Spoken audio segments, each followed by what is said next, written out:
Storytime with Mrs. Caitlin. Who Made the World? By Caitlin Homick and FLA pupils. Chapter 4. What does God give us?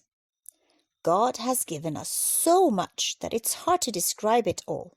But why don't we try naming even just a few of those very important things in our lives that we should be thankful for? Things that we use every day. Things that make our lives the way they are. Try to imagine what the world would be like without the sun.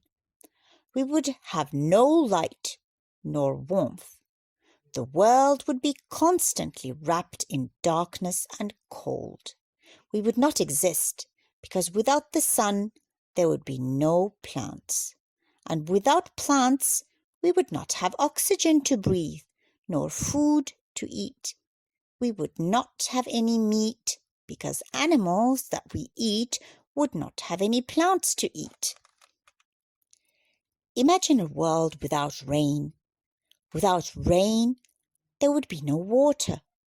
We would not be able to drink or wash ourselves. Without water, the plants would not grow. We would not have oxygen to breathe or food to eat.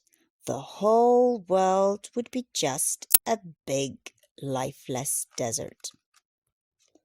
Now, imagine yourself without ears to hear or eyes to see, without a mouth to eat or a tongue to speak.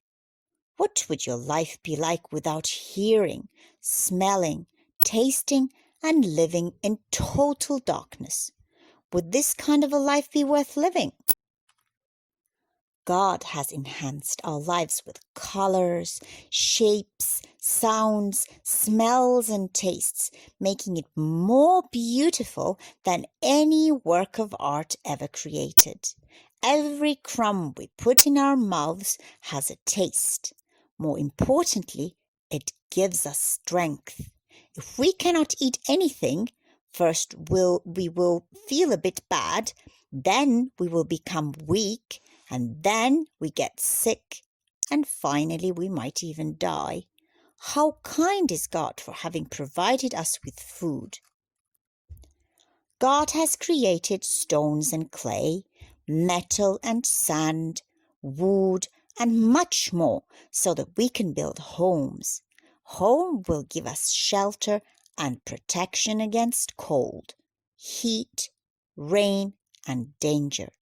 We can keep all our things at home, and home keeps our family together. Home gives us security. How sad would we be without a home? These are just a few things that God has given us. God took care of us long before we were even born, and His care will not end when we leave this life. God gives us everything we need. Should we not be thankful? Sometimes God takes something from us. For example, there are people who are unable to hear or see. Good people are still grateful to God for all the blessings He has given them. Ungrateful people are angry at God for the few things He has not given. We should always be grateful for what we have and not get angry about something that we don't have. Barakallahu feek for listening.